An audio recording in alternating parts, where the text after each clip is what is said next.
السلام علیکم ورحمۃ اللہ وبرکاتہ۔ الحمدللہ رب العالمین والصلاۃ والسلام علی نبینا محمد وعلی آلہ وصحبہ اجمعین، اما بعد۔ ایک بھائی نے ایک سوال کیا ہے کہ کہتے ہیں کہ میں نے نبی کریم صلی اللہ علیہ وسلم کی حدیث میں پڑھا ہے کہ شادی کرنے کی نیت سے لڑکی کو دیکھنا جائز ہے، اور میرا سوال یہ ہے کہ اپنی مگنیتر کو دیکھنے کی کیا حد ہے؟ کتنا دیکھ سکتے ہیں؟ کیا اسے چھو سکتے ہیں، یا اس کے بال یا اس کے سر دیکھنا اس کے جائز ہے؟ کیا حد بندیاں ہیں اس کی وضاحت کیجیے۔ میرے بھائی، آپ کا یہ سوال انتہائی اہم ہے، اور یقیناً آج کل اس مناسبت سے دیکھنے کے بجائے تو لوگ پکنک کے اوپر اپنی بیٹیوں کو بھیج دیتے ہیں، یا دیکھنا تو بڑی دور کی بات رہی، بلکہ وہ انڈرسٹینڈنگ کے نام پر وہ نہ جانے کہاں کہاں گھومتے 4 دن 5 دن مہینے 10 دن اسی کے ساتھ چھوڑ دیتے ہیں، جو بہرحال اعوذ باللہ استغفر اللہ کریں آپ، یہ مسلمانوں کا شیوا نہیں ہو سکتا۔ ایسے روشن خیال اور روشن دماغ مسلمان بھی ہیں ہمارے اس دنیا کے اندر، جو اس طرح کے حرام کاموں میں ملوث ہیں، اور اسے وہ زیادہ اہمیت نہیں دیتے۔ آپ کو معلوم ہونا چاہیے کہ اسلامی شریعت میں اجنبی عورت کو دیکھنے سے شریعت نے منع کیا ہے، تاکہ نفس کی طہارت اور عزت برقرار رہے، لیکن بعض حالات میں سخت ضرورت کے تحت شریعت نے اجنبی عورت کو دیکھنے کی اجازت دی ہے، جس میں مگنی کرنے والے مرد کا اپنی مگنیتر کو دیکھنا بھی شامل ہے، کیونکہ اس کی وجہ سے ہی مرد عورت کی زندگی کا ایک انتہائی اہم باب کا آغاز ہوتا ہے، فیصلہ ہوتا ہے، شادی کی صورت میں اس کے فیصلے ہوتے ہیں۔ تو مگنیتر کو دیکھنے کے جو مسئلہ ہے، یقیناً مگنیتر کو دیکھنا جائز ہے، اس میں کوئی حرج نہیں ہے۔ آئیے ایک چند احادیث آپ کی خدمت میں رکھتے ہیں۔ حضرت جابر رضی اللہ تعالیٰ عنہ بیان کرتے ہیں کہ رسول اللہ صلی اللہ علیہ وسلم نے فرمایا کہ اذا خطب احدکم المرأة فان استطاع ان ينظر الى ما يدعوه الى نکاح فلیفعل۔ تم میں سے جب کوئی کسی عورت کو پیغام نکاح دے، اگر ممکن ہو تو اس سے وہ دیکھ لے جو اس کے لیے نکاح کا باعث ہو۔ کہتے ہیں فخطبت جاریۃ، حضرت جابر کہتے ہیں کہ میں نے ایک لڑکی کو پیغام نکاح بھیجا، میں اسے چھپ کر دیکھا کرتا تھا، حتیٰ کہ میں نے اس کے ان اعضاء کو دیکھ ہی لیا جو اس سے نکاح کے لیے باعث رغبت تھے، تو میں نے اس سے نکاح کر لیا۔ ابو داؤد کی یہ روایت جو حسن بھی ہے اور صحیح بھی ہے، اور مسند احمد کے اندر بھی یہ روایت موجود ہے۔ اسی طرح حضرت ابو ہریرہ رضی اللہ تعالیٰ عنہ سے مروی ہے، کہتے ہیں کہ کنت عند النبی صلی اللہ علیہ وسلم فتاه رجل فاخبره انه تزوج امرأة من الانصار۔ میں نبی کریم صلی اللہ علیہ وسلم کے پاس بیٹھا ہوا تھا کہ آپ کے پاس ایک آدمی آیا اور اس نے آپ کو یہ خبر دی کہ اس نے ایک انصاری عورت سے شادی کا ارادہ کیا ہے۔ فقال رسول اللہ صلی اللہ علیہ وسلم ان نظرت الیہ، تو نبی کریم صلی اللہ علیہ وسلم نے اس سے پوچھا کہ کیا تو نے اسے دیکھا ہے؟ قال لا، تو اس نے کہا نہیں۔ قال فاذهب فانظر الیہ فإن فی اعین الانصار شیئا، رواہ مسلم والدارقطنی۔ جاؤ اسے دیکھو، کیونکہ انصار کی عورتوں کی آنکھوں میں کوئی بیماری ہوتی ہے۔ یہ حدیث صحیح مسلم کے اندر بھی ہے، اور یہ دارقطنی نے بھی روایت کیا ہے، اور بیہقی نے بھی اسے روایت کیا ہے۔ تیسری حدیث حضرت مغیرہ بن شعبہ رضی اللہ تعالیٰ عنہ بیان کرتے ہیں کہ میں نے عہد رسالت میں ایک عورت کو پیغام نکاح بھیجا، تو نبی کریم صلی اللہ علیہ وسلم نے مجھ سے پوچھا کہ تو نے اسے دیکھا ہے؟ میں نے عرض کیا یا رسول اللہ میں نے نہیں دیکھا ہے۔ تو آپ صلی اللہ علیہ وسلم نے فرمایا اسے دیکھ لو، اس طرح زیادہ توقع ہے کہ تم میں اور اس میں الفت پیدا ہو۔ یہ حدیث صحیح ابن ماجہ کے اندر موجود ہے، اور دارمی میں یہ حدیث موجود ہے، دارقطنی اور شرح معانی الآثار شرح السنہ کے اندر بھی یہ حدیث پاک موجود ہے۔ چوتھی دلیل حضرت سہل بن سعد رضی اللہ تعالیٰ عنہ بیان کرتے ہیں کہ ایک عورت نبی کریم صلی اللہ علیہ وسلم کی خدمت میں حاضر ہوئی اور عرض کیا کہ اللہ کے رسول، میں آپ کی خدمت میں اپنے آپ کو آپ کے لیے وقف کرنے کی حاضر ہوئی ہوں، یعنی میں آپ سے شادی کرنا چاہتی ہوں، یعنی وقف ہوں میں آپ کے لیے۔ راوی نے بیان کیا کہ پھر آپ صلی اللہ علیہ وسلم نے نظر اٹھا کر اسے دیکھا، پھر آپ نے اپنی نظر کو نیچا کیا اور پھر اپنا سر جھکا لیا۔ جب اس عورت نے دیکھا کہ آپ صلی اللہ علیہ وسلم نے اس کے متعلق کوئی فیصلہ نہیں فرمایا تو وہ بیٹھ گئی۔ اس کے بعد آپ صلی اللہ علیہ وسلم کے ایک صحابی کھڑے ہوئے اور عرض کیا کہ اللہ کے رسول صلی اللہ علیہ وسلم اگر آپ کو اس عورت سے نکاح کی ضرورت نہیں ہے تو میرا نکاح ان سے کروا دیجیے۔ آپ صلی اللہ علیہ وسلم نے دریافت فرمایا کہ تمہارے پاس حق مہر کی ادائیگی کے لیے کچھ ہے، مہر وغیرہ ہے تمہارے پاس؟ انہوں نے عرض کیا کہ مہر وغیرہ تو نہیں ہے، اللہ کی قسم اللہ کے رسول صلی اللہ علیہ وسلم میرے پاس تو کچھ بھی نہیں ہے۔ آپ صلی اللہ علیہ وسلم نے ان سے فرمایا کہ اپنے گھر جاؤ اور دیکھو ممکن ہے تمہیں کوئی چیز مل جائے۔ وہ گئے اور واپس آ گئے اور کیا اللہ کی قسم میرے گھر میں کچھ بھی نہیں ہے۔ اللہ اکبر۔ آپ صلی اللہ علیہ وسلم نے فرمایا تلاش کرو، اگرچہ لوہے کی ایک انگوٹھی بھی مل جائے تو لے آؤ، اور واپس آ گئے۔ وہ گئے اور پھر واپس آ گئے اور عرض کیا اللہ کی قسم اے اللہ کے رسول صلی اللہ علیہ وسلم میرے پاس لوہے کی ایک انگوٹھی بھی نہیں ہے، البتہ میرے پاس ایک تہبند ہے، ایک ازار ہے، لنگی ہے، انہیں یعنی اس عورت کو اس میں سے آدھا دے دیجئے۔ راوی نے بیان کیا کہ ان کے پاس چادر بھی نہیں تھی۔ اللہ اکبر۔ آپ صلی اللہ علیہ وسلم نے فرمایا یہ تمہارے اس تہبند کا کیا کرے گی؟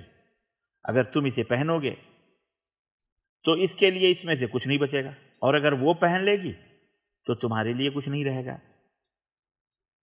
اس کے بعد وہ صحابی بیٹھ گئے۔ کافی دیر تک بیٹھے رہنے کے بعد جب وہ کھڑے ہوئے تو آپ صلی اللہ علیہ وسلم نے انہیں دیکھا کہ وہ واپس جا رہے ہیں، تو آپ صلی اللہ علیہ وسلم نے انہیں بلوایا۔ جب وہ آئے تو آپ صلی اللہ علیہ وسلم نے دریافت فرمایا کہ تمہیں قرآن مجید کتنا یاد ہے؟ انہوں نے کہا اللہ کے نبی مجھے فلاں فلاں صورت یاد ہے۔ انہوں نے گن کر بتا دی۔ آپ صلی اللہ علیہ وسلم نے پوچھا کیا تم انہیں بغیر دیکھے پڑھ سکتے ہو؟ یعنی تمہیں حفظ ہے یہ؟ انہوں نے عرض کیا کہ جی ہاں اللہ کے رسول مجھے حفظ ہے۔ آپ صلی اللہ علیہ وسلم نے فرمایا پھر جاؤ، میں نے ان صورتوں کے بدلے جو تمہیں یاد ہیں انہیں تمہارے نکاح میں دیا۔ یہ حدیث صحیح بخاری کتاب النکاح باب تزویج المعسر، مسلم، ترمذی، نسائی، عبد الرزاق، حمیدی، طحاوی، بیہقی وغیرہ کے اندر یہ حدیث موجود ہے۔ واضح ہے یہ اس حدیث کی تشریح کرنے کی کوئی ضرورت نہیں ہے۔ مسئلہ یہ درپیش ہے کہ کیا مگنیتر کو دیکھنا جائز ہے یا نہیں، یہ ہے، حد کیا ہے وہ بتا دیجیے۔ اب آئیے کچھ اہل علم کے اقوال میں یہ بتاتا ہوں کہ مگنیتر کو دیکھنے کی حد کیا ہے۔ امام شافعی رحمۃ اللہ فرماتے ہیں جب مرد کسی عورت سے شادی کرنا چاہے تو اس کے لیے عورت کو بغیر اوڑھنی کے دیکھنا جائز نہیں ہے۔ ہاں اس کے لیے سر ڈھانپنا ہوا ہو تو اس کا چہرہ اور اس کے ہاتھ اس کی اجازت کے ساتھ اور اس کی اجازت کے بغیر بھی مراد ہے، یعنی چھپ کر دیکھ سکتا ہے۔ اور مومن عورتیں اپنے زیب و زینت کسی کے سامنے ظاہر نہ کریں سوائے اس کے جو ظاہر ہے۔ امام شافعی رحمۃ اللہ فرماتے ہیں کہ جو ظاہر ہے اس سے مراد چہرہ اور ہاتھ ہیں۔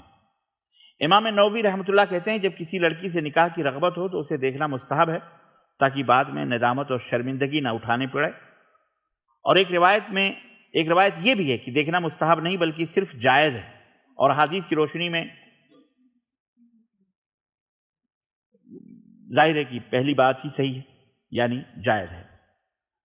دیکھنے میں تکرار اس کی اجازت کے ساتھ اور بغیر اجازت کے دونوں طرح ہی جائز ہے، یعنی ایک دفعہ دیکھا پھر کہیں چھپ کے دیکھ لیا، دوسری جگہ اگر دیکھنا ممکن نہ ہو سکے تو کسی عورت کو اسے دیکھنے کے لیے بھیجے جو اسے اچھی طرح سے دیکھے، یعنی اپنی ماں کو، اپنی بہن کو، اپنی بھاوج کو، یا کسی کو بھی، یا کوئی شہر کی محلے کی عورت ہے تو وہ بھی جا کر کے، بعض عورتیں ہوتی ہیں خاص، اس کی صفات مرد کے سامنے رکھے، اور عورت بھی جب شادی کرنا چاہے تو مرد کو دیکھ سکتی ہے، اس لیے کہ جس طرح مرد کی پسند ہے اسی طرح عورت کی بھی پسند ہے۔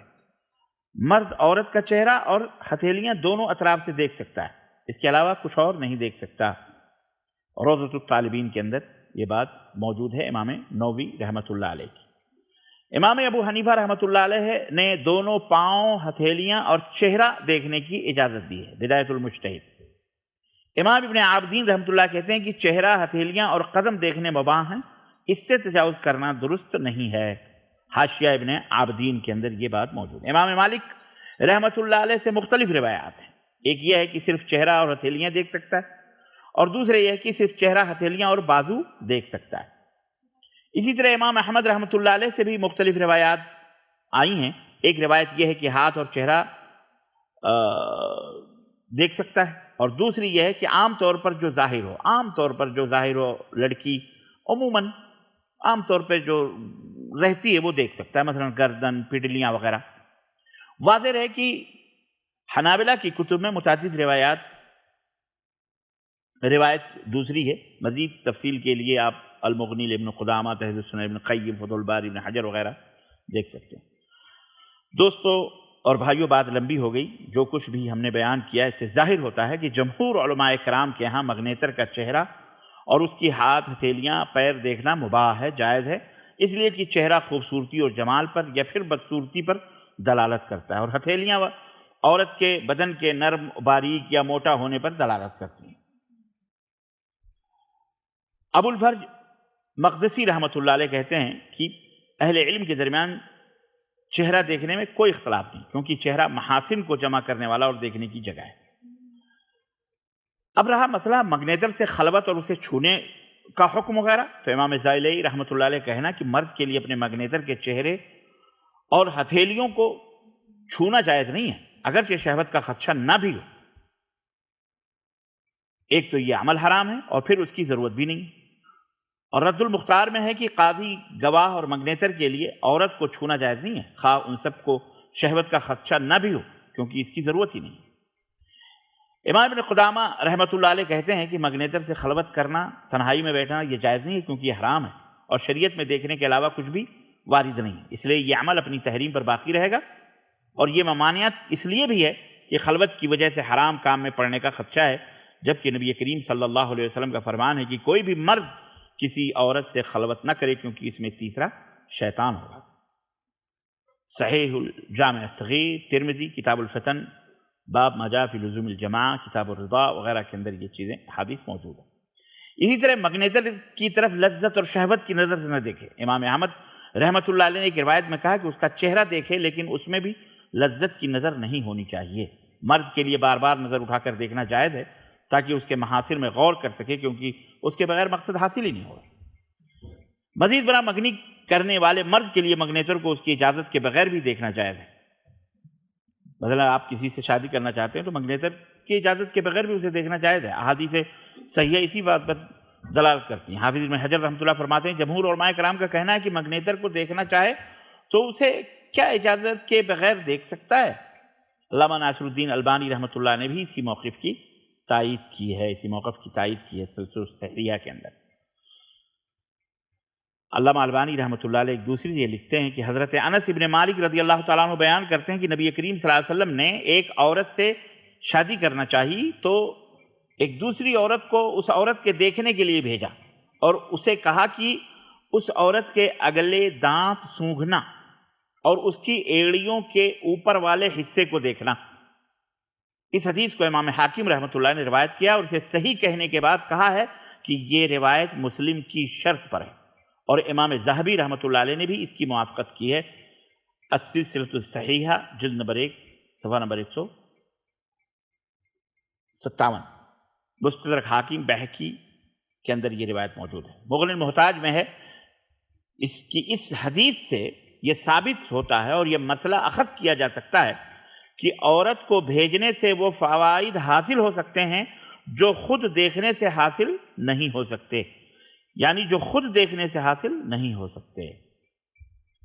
تو من جملہ پوری گفتگو کا، لمبی چوڑی بحث کا نچوڑ اور خلاصہ یہ ہے کہ آدمی اپنی مگنیتر کو دیکھ سکتا ہے، لیکن خلوت، تنہائی اسے چھو نہیں سکتا. البتہ یہ ہے کہ اس کی اجازت کے بغیر بھی دیکھ سکتا ہے، جیسا کہ حدیث میں ہے کہ ہم نے چھپ چھپ کر کے دیکھا، کوئی حرج نہیں ہے. اور مگنیتر بھی اپنے جس سے شادی ہونے والی اسے دیکھنے کا حق رکھتی ہے.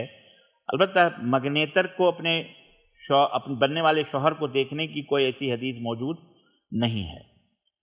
بہرحال تو یہ مسئلہ بڑا واضح رہا. اللہ تعالی ہمیں کہنے اور سننے سے زیادہ عمل کی توفیق عطا فرمائے.